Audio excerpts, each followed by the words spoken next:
Bismillahirrahmanirrahim. Alhamdulillahi rabbil alamin. Wa salli wa usallim wa ubarik ala nabiyina Muhammad wa ala alihi wa sahbihi ajma'in. Alhamdulillah, falënderojmë Allahun subhanahu wa taala. Qëm salavat për profetin ton Muhammedin sallallahu alaihi wasallam, familjen e tij, shokët e tij dhe gjithë ata që pasojnë me sinqeritet deri në ditën e gjykimit dhe më pas. Alhamdulillah, kemi mbërritur tashmë në ajetin 30 të surës Sad.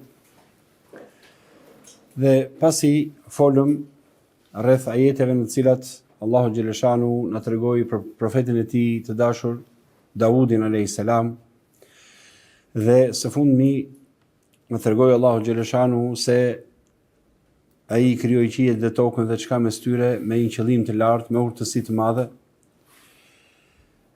Vion Allahu subhanahu wa taala na tregoi se pas Davudit alayhis salam Allahu xhaleshanu I dhuroi atij pra Davudit alayhis salam djalin e tij Sulejmanin. Dhe atë e bëri profet. Thot Allahu subhanahu wa taala, ne I dhuruam Davudit Sulejmanin. Rob shumë I mirë, ni'mal abdu, innehu awwab. Rob shumë I mirë dhe ai ishte I kthyer tek Zoti. Një pasdite sollën para tij kuaj të racës më të mirë dhe shumë të shpejtë. Vion Allahu subhanahu wa taala tregon disa çaste nga jeta e Sulejmanit, për të treguar jetën e këtij profeti të zgjedhur ndër profetët e Allahut subhanahu wa taala. Një pasdite sollën para tij kuaj të racës më të mirë dhe shumë të shpejtë. Ai tha, nga dashuria për kuajt, unë harrova të përmend Zotin tim, derisa dielli u fsheh pas vellos së natës.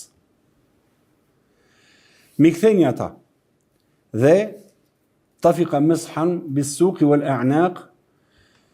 Tafiqa meshan ka shpjeguar se do të vi më poshtë dietarët. Një pjesë tonë do të thënë që I goditi ata në këmbë dhe në qafa. Disa të tjerë thonë që thjesht I fërkoi në qafat e tyre dhe në këmbët e tyre. Kuajt të cilët e shpërqendruan nga adhurimi I Zotit xhaleshanu. Sepse u mor me sfilatën e kuajve, kur ecin dhe shfaqnin atë bukurinë e tyre. Normalisht Sulejmani dihet për ushtrinë e tij madhështore. Ushtri do prej njerëzit dhe gjindesh. Dhe ushtri, domethënë mendo me kalorësi të jashtëzakonshme. Dhe me ata kuaj të bukur, kuaj luftarak, të cilët kjo ishte kënaqësia e këtyre burrave. Pra qëndronin me atë kuaj të ushtrisë së tyre. Pra kështu e kalonin, kjo ishte koha se si e kalonin ata. Megjithatë, duke u mahnitur pas tyre kuajve, ai për një moment, domethënë harroi një adhurim, domethënë të kohës. Dhe në tregon Allahu subhanahu wa taala pra këtë pjesë nga historia e Sulejmanit. Vion dhe më poshtë, pastaj të tregoj dhe disa veçori të tjera të këtij profetit të zgjedhur, por ne do të qëndrojmë sot te kjo pjesë inshallah. Fillimisht Allahu xhaleshanu thot, ne I dhuruam Davudit Sulejmanin. Allahu I lartësuar na tregon se ai dhuroi Davudit të djalë pra Sulejmanin për të qenë edhe ai profeti I nderuar dhe I zgjedhur. Dhe normalisht gjithmonë, domethënë ndiem të profetëve dhe në të shkuarën ka qenë I parlinduri. Pra, mashkulli I parë I lindur nga profeti, ai fitonte statusin e profetit, që do të vinte. Pra kjo ishte te bitë e Izraelit, kjo ka qenë zbatuar.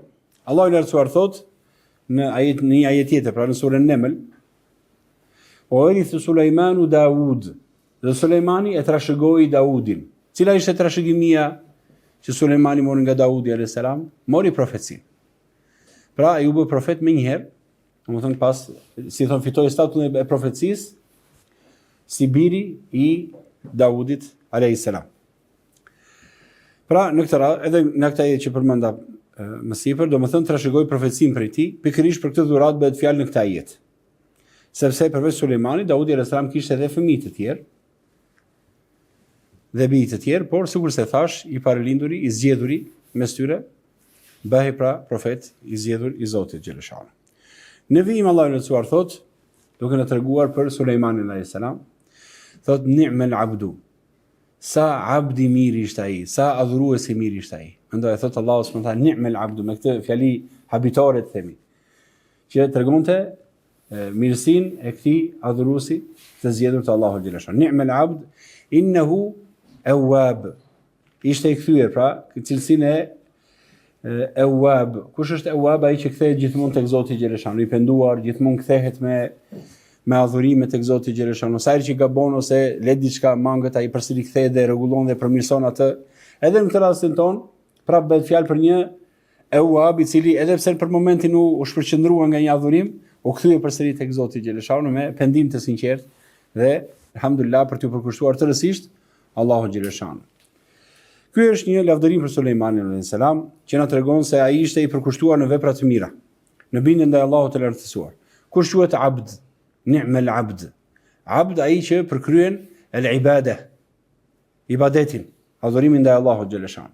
Dhe ibadeti ju shpesh e keni dëgjuar që është grada më e lartë e dashurisë e përzier me gradën më të plotë të madhërimit të Zotit dhe në nshtrimin ndaj tij. Pra Sulejmani ishte ni'mal abd. Pra një rob i cili donte fort Allahun subhanahu wa taala.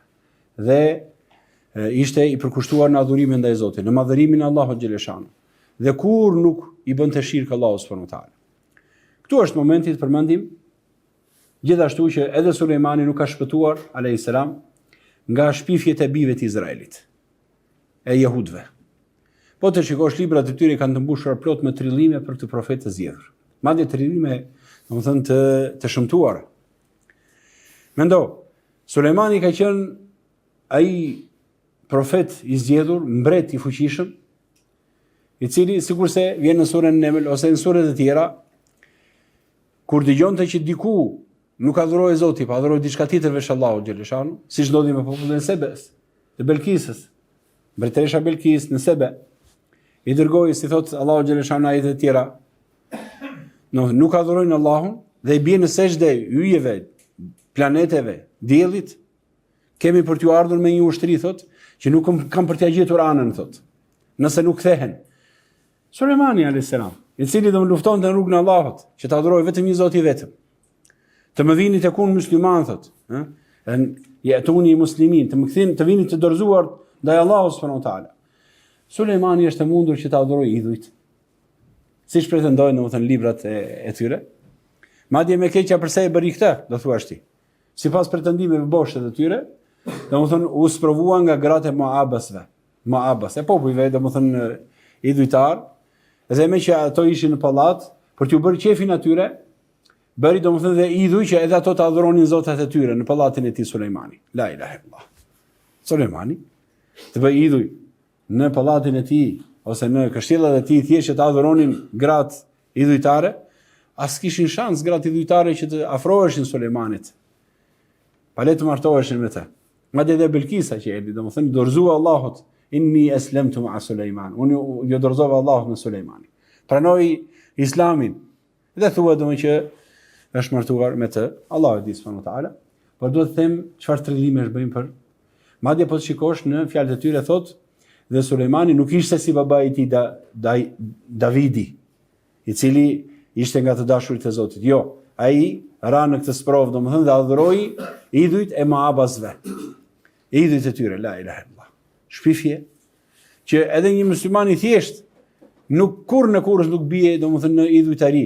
Aq më pak domun për të kënaqur qefet e grave ose të njerëzve të tjerë. Allahu musta'an. Pra, kjo fjalë që thot Allahu xhaleshan ni'mal abd. Ja kjo është Islami. I lavdëron profetët, i ngre aty ku kanë qenë. Në granë atyre si adhurues të Allahut xhaleshan. Kur nuk e kalonin masën e adhuruesit të Zotit. Dhe muslimani nuk e ngre lart, domethënë ose të lavdëroj tej mase, domethënë profetët.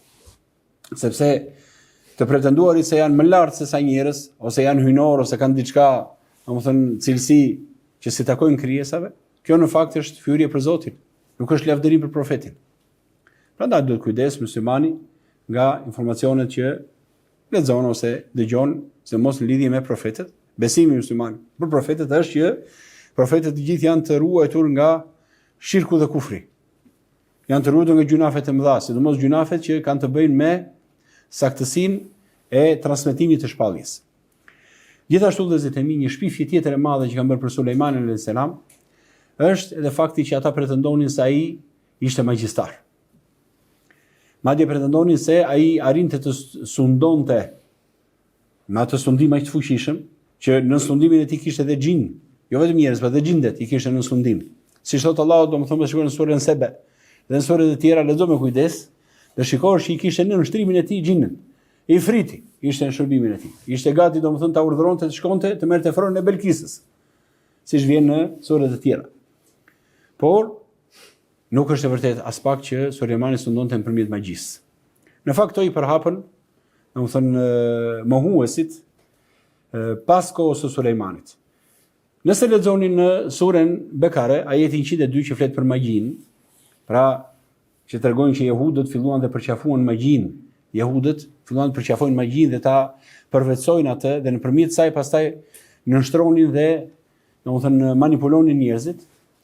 Po të lexoni me kujdes, sidomos tefsirin e Ibn Kathirit, ju këshilloj që ta lexoni, ajeti 102, se ka informacione të shumta rreth shpifjeve që bën jehudët për Sulejmanin alayhis salam. Shkurtimisht ata thonin kështu. Sulejmani kohën e Sulejmanit, pra ishte e përhapur magjia në atë kohë padyshim. Dhe Sulejmani urdhëroi që, sepse njerëzit thonin që xhinët dinë të fshehtën dhe xhinët kanë këtë dhe atë fuqi, atëherë Sulejmani urdhëroi që të mblidheshin të gjitha këto punime dhe libra që kishin të bënë me magjin, dhe i mori të gjitha dhe i varrosi poshtë fronit të tij. Kështu vjen në tefsirin e Ibn Kathirit. Pra i varrosi poshtë fronit të tij.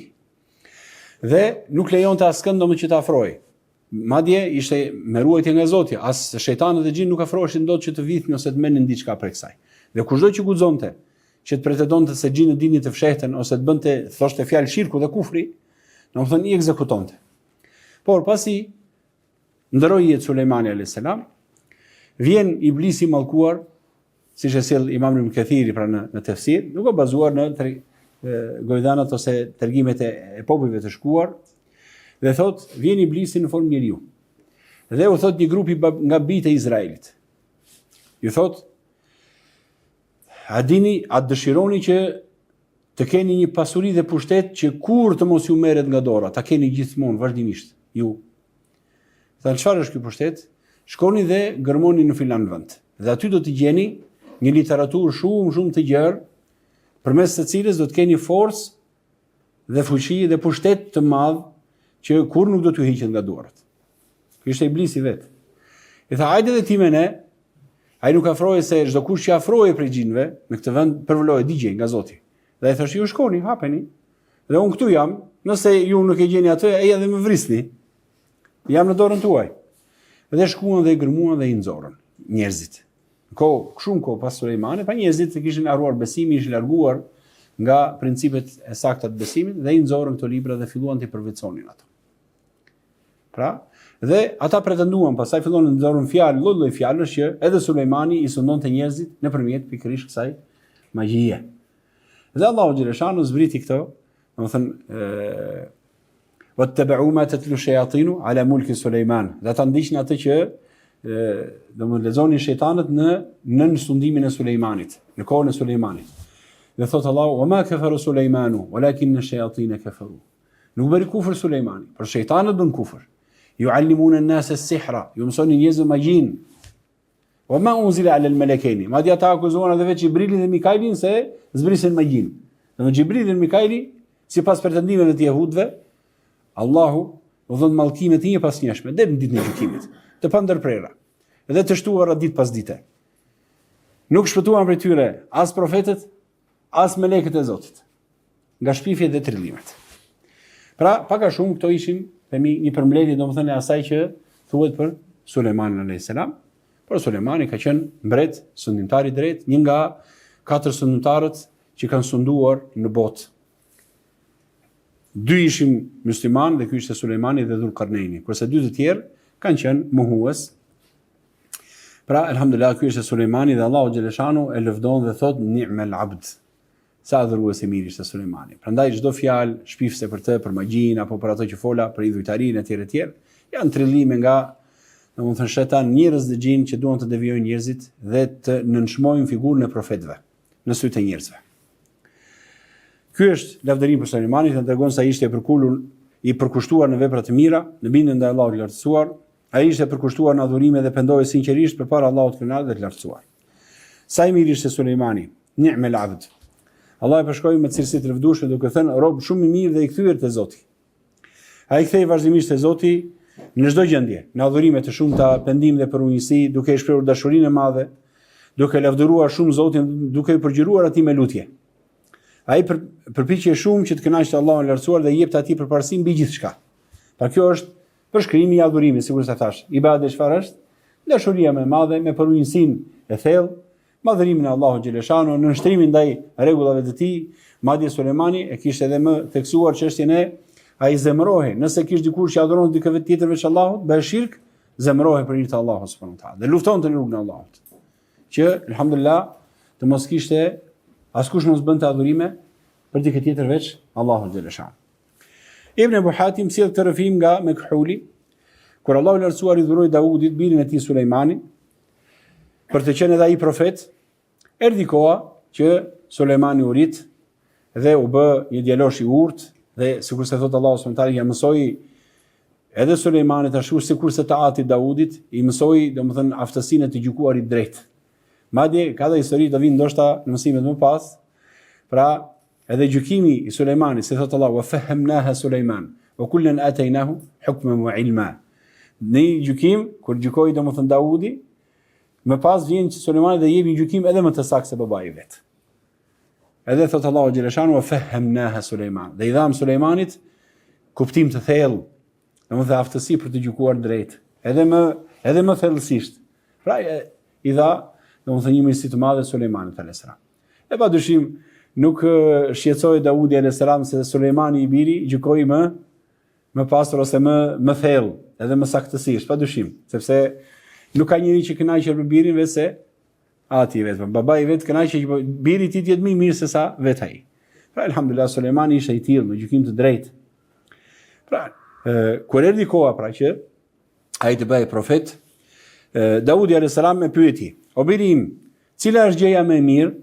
Ai u përgjigji dhe tha: "Qetësia e dhuruar prej Allahut dhe imani në zemër."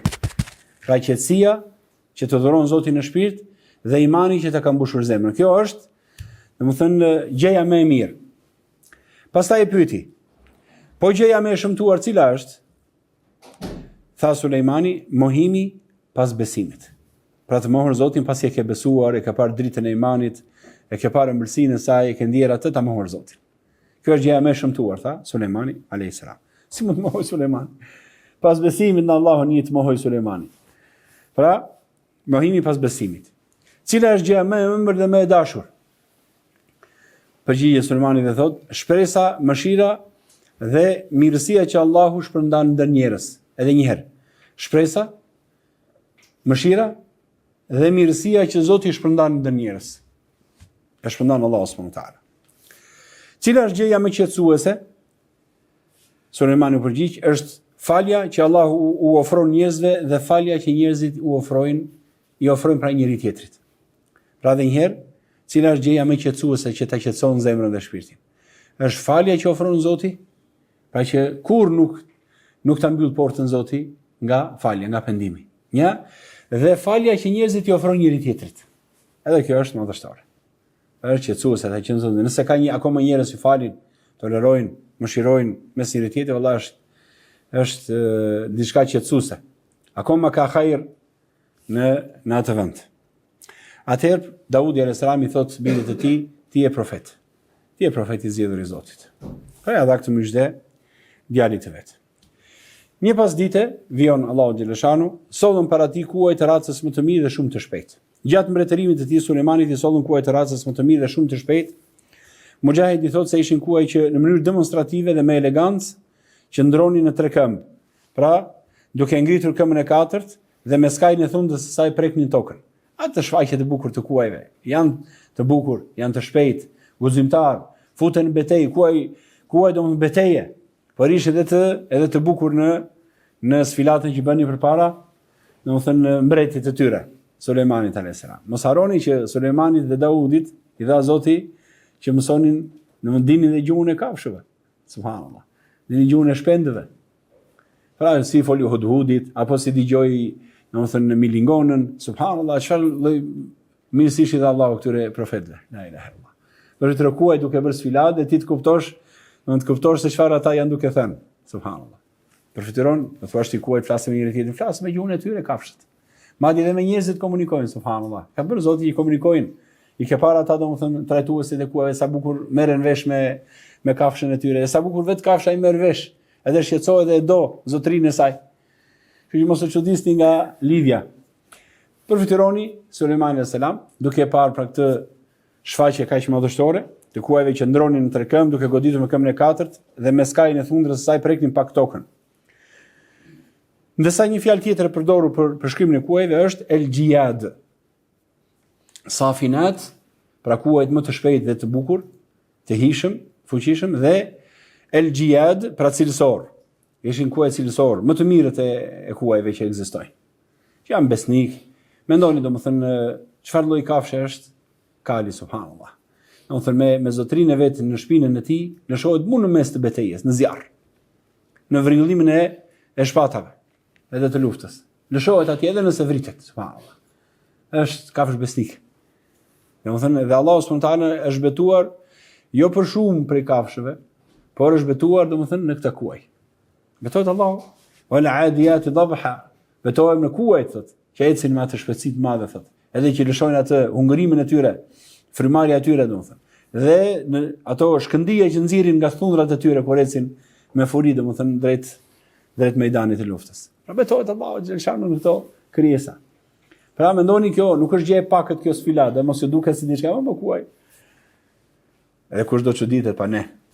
Ne të cilët habitemi me lloj postimesh. Edhe na ikin namazi, jo i namaz, siç ndodhi me Sulejmanin alayhis salam, por se subhanallahu ndërsa të ikin, Allahu mustan, khairi madh, me orë të tëra rim, Allahu mustan me kotësira. Nëse Allahu na udhëzoj dhe na përmirësoj. Thot më pas Allahu xhaleshanu ai tha Sulejmani alayhis salam: Inni ahbabtu hubba al-khairi an dhikri rabbi. Unë thot nga dashuria për kuajt, unë harova të përmend Zotin tim. La ilaha illallah. Do të thotë, është përqendruar, kjo natyra njerëzore, edhe profetët janë njerëz. Edhe ata harojnë. Pra, derisa dielli u fsheh pas vellës së natës. Pra perëndoi dielli, kaloi vella e natës për të mbuluar. Disa selefë të dietar tefsiri duke shpjeguar këtë ajet kanë thënë se Sulejmani ndoqi shfaqjen e kuajve, ai sa e kaloi namazi i ikindis. Nuk ka dyshim se ati nuk i ku ky namaz, domethënë me vetë dije që ta lindë pa dyshim. S'bëhet fjalë domethënë që madje edhe një musliman i thjesht, që është i mirë dhe do Zotin e tij, kur nuk do lejonte që një argëtim të braktiste për shumë një namaz ose ta lindë dilte nga koha, as pak. Kjo është thjesht nga haresa, pa dyshim. Pa vetë dije pra. Diçka ngjatë i ka ndodhur dhe profetit sallallahu alaihi wasallam. Por profeti shkaku që profeti alayhis salam domethënë nuk e fali dot namazin e ikindis në kohën e vet, madje fali pas akşamit subhanallah. Ishte lufta e Hendekut. Pra ishte për shkak të luftës. U shqetësua nga lufta dhe domethënë ajo vrazhda e luftës dhe frika domethënë jo frika po themi përkushtimi me luftën. Kjo vjen në dy sahihin me rrugë të shumta, një prej cilave ajo Xhabir ibn Abdullah, Allahu qoftë i kënaqur me të, sipas të cilën betejën e Hendekut, Umeri shkoi tek profeti pas perëndimit të diellit. Pra Umar ibn Khattabi shkoi tek profeti në luftën e Hendekut. Të Ahzabit që u mblodhin gjithë ushtrit dhe profeti japi ato hendeqet që të pengonte ushtrinë. Prandaj ata ishin gjithmonë duke u munduar që mos kalonin Hendekun. Ushtrit pra i qellonin sa të bëjnë një luftë ose një përpjekje ata gjuanin me shigjeta që mos kalonin Hendekun. Kjo ishte shqetësimi i tyre. Në luftën e Hendekut shkon Umar ibn Khattabi pas namazit të akşamit dhe i thot pas perëndimit të diellit në sakt, duke sharë mohuesit Quraysh. Pra shkon Umar i zemëruar e duke sharë domethënë mohuesit, ushtrinë armike. Dhe tha: "O dërguar Allahut, unë mund ta fal ikindin vetëm kur dielli gati po perëndonte." Pra Umari i tregon profetit që unë ikindin e fala vetëm tani, gati duke perënduar dielli, më vonuan ai shumë sa që s'munda vetëm tani e fala ikindin. Mendoni çfarë pami njerëzit se në kohë lufte s'ka, kur është sidomos kohë shkëmbimi, domethënë shpatash, lejohet domethënë që edhe nuk e fal namazin as me xhamat, biles do ta falësh namazin si të kesh mundësi dhe kur të kesh mundësi. Nuk do të lën namazi. Por Umeri i zemëruar tashmë i thot, vetëm tani arrit të ta fal, gati po perëndonte dielli. Ndërsa profeti sallallahu alajhi wasallam i tha: Për Allahun ende nuk e kanë falur akoma. Ende se kanë falur namazin e ikindis. Pastaj u ngrit dhe fali namazin e ikindis profeti sallallahu alaihi wasallam. Kështu ne u ngritëm në Badhae dhe pasi profeti mori abdes për namaz, edhe ne gjithashtu falim ikindin, than sahabët, pra ishim gjithë preokupuar. Pas asaj falim namazin e akşamit. Pra ndodhi një rast të tillë që ata u prekupuan aq fort sa që nuk mundën ta falin namazin në kohë. Disa dietar kanë thënë se diçka e tillë ishte e ligjëruar në fillim për pasi u ligjërua namazi i frikës, pra mënyra se si falet namazi i frikës, atë nuk lejohet më që tani namazin të kalon te koha. Shumë mendojnë disa dietar. Por Imam Ibn Qayyim thotë diçka, një harmonizim më të mirë të këtyre fakteve të sjella, dhe na tregon që profeti sallallahu alaihi wasallam nuk e fal namazin e ikindis jo sepse e la me vetë dije për të larguar, por se nga preokupimi i madh thjesht e harroi. Kjo tregon edhe fjala e Umerit që unë se fala do të vetëm se tani, do gati po perëndonte dje, kur profeti tha unë se fala, se kam falur, u ngrit dhe fali. Pra tregon që profeti sallallahu alaihi wasallam edhe pse e la pas ikindin nuk e la nga domethënë që me vetë dije që ase jemi në luftë do ta lëm lejohet. Jo, nuk është kështu. Ky thot Ibn Qayyim, më shkurtimisht që mos zgjatem ta lexoj domethënë konkretisht fjalën e tij të gjatë, por thot domethënë që bashkimi në këtë është që elhamdullah edhe në rastin e profetit sallallahu alaihi wasallam ishte thjesht haresa nga preokupimi i madh me luftën. Po jo selam me vetë. Por më pas elhamdullah erdhën ato u ligjërua namazi i frikës. Mënyra e faljes së namazit të frikës që e ligjëroi Zoti domethënë kur zbriti surën Tauba dhe surën Anfal. Alhamdulillah. Por në raste kur domethënë betejë është e ndezur dhe nuk ka asnjë çast pushimi, atëherë lejohet subhanallahu njeriu të falet edhe pa bër ruku ose sejdë, edhe duke qelluar, edhe duke luftuar me shpatë. Allahu Akbar. Sami Allahu limen hamide. Allahu Akbar. Pa ulur ruku dhe në sejdë, duke kënduar Fatihën si ti je, domethënë nuk ka vetëm fare namazin, mos e lë namazin. Kjo është vlera e namazit. Mendoj edhe në luftë, në momentin që je duke luftuar subhanallahu, je gati domethënë mbas domethënë po të vrasin. Ti nuk e lejo të lësh namazin, të dal nga koha. Ata mendojnë vëllezër themi çfarë lloj krimi i madh është lënia e namazit pa asnjë arsye dal nga koha. Mendoni pak. Shumë e rrezikshme. Prandaj shumë dietare ka bër vit kuqe çështën e namazit. Nuk po e hym asaj diskutimi që është mohues apo s'është mohues, ka dal nga Islami, s'ka dal nga Islami, por po them që vërtet është shumë e frikshme. Çështja e lënës së namazit dal nga koha pa asnjë arsye, vallahi. Sallallahu na ruaj. Në vijim, thotë Allahu subhanahu wa taala, na tregon veprën e Sulejmanit alayhis salam, tha mi ktheni ata, rudduha alay. Fatafiqa mishan bis-suq wal-a'naq. Dhe filloi domethënë ose ti godas në qafat e tyre dhe në këmbët e tyre, ose ti përkëdhel domethënë në qafat e tyre dhe në këmbët e tyre, duke e reflektuar domethënë që nuk është faji i tyre, sa ata dolën dhe po bënin temi detyrën e tyre siç e ka kuaj domethënë, nuk është se e kishin fajin ata, fajin e kishte harresa ime dhe nuk duhet të jem kaq i dhën, qoftë edhe pas tyre bukurive dhe kënaqësive, që në fundit këto si ishin kënaqësi si këto të sotme që janë haram, ishin subhanallahu kuaj beteje, që ai domethënë edhe e sfilat e tyre dhe ato shfaqje të tilla domethënë thjesht shtonin guximin ose madhështinë e luftës së tjerë përgatitjen për luftën e tjerë. Pra alhamdulillah nuk duhet domethënë të jem kaq i pavëmendshëm. Hasan al-Basri u thot, shpjegon Sulejmani tha vallahi nuk keni për të më shpërqendruar më nga adhurimi i Zotit tim. Pastaj urdhëroi që të therreshin, sipas njërit mendim, sikur se tham. Kështu e ka shpjeguar edhe Katade, ndërsa Suddiu thot, domethënë goditi qafat e këmbëve të tyre me shpatë. Kjo është tafiqa meshan. Por se në fakt na ajet thuhet tafiqa meshan. Mesaha do thot i fërkoi, nuk thot darabaha. Ose na ajet thot tjetër shprehje them. Kur Ali ibn Abi Talha ka sjell një shpjegim nga Ibn Abbasi. Domethënë Sulejmani përkëdheli qafat dhe këmbët e tyre. Pra Ibn Abbasi e shpjegon ndryshe, në transmetimin e Aliut. Pra i përkëdheli qafat dhe këmbët e tyre. I mori përsëri kuaj pasi adhuroi Zotin xheleshanu, i mori përsëri dhe i fërkoi duke reflektuar me veten e tij. Pra alhamdulillah i fërkoi vërtet krijesa të mira i ka dhuruar Zoti xheleshanu, por do të jemi kujdesshëm me adhurimin e Allahut xheleshanu. Këtë shpjegim e ka parapërcyer edhe Ibn Xheriri, Imam Mufassirin, Ibn Taberi Ibn Xherir al-Taberi, i cili përforcon edhe me arsyetimin se Sulejmani Nuk do t'i ndëshkonte ose torturonte kur këto kafsh, dhe pashtu nuk do të dëmtonte kot një pasuri të tillë, pas një shkak.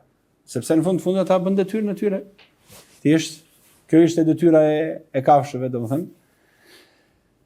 Fakti sa ju hutua nga kuaj dhe haroi namazin nuk mund të shërbejë si arsye për vrasjen e tyre, sepse ata nuk kishin asnjë faj për atë që ndodhi. Pastaj, domethënë shpërqendrimi nuk shërohet thjesht duke prishur ose dëmtuar pasurinë e tjera. Dhe kjo është një reflektim edhe për sot, praktikisht. Pra, sa të shumta janë shpërqendruesit e njerëzve sot nga adhurimi i Allahut xhalesha. Po flasim domosdoshmë nga namazet që janë adhurimi bazik domosdoshmë për Allahun subhanahu wa taala. Mos përmendni pasaj domethënë shpërqendrimi nga dhikri, nga dhikret e përditshme, si dhikri i mëngjesit dhe i mbrëmjes, dhikri i gjumit, dhikret e përditshmërisë. Gjithashtu shpërqendrimi nga leximi i librit të Allahut subhanahu wa taala, nga Kurani, i cili ushqen shpirtin, ushqen zemrën, imanin. Këto të gjitha kanë kosto vëllezërit e mi. Kanë kosto.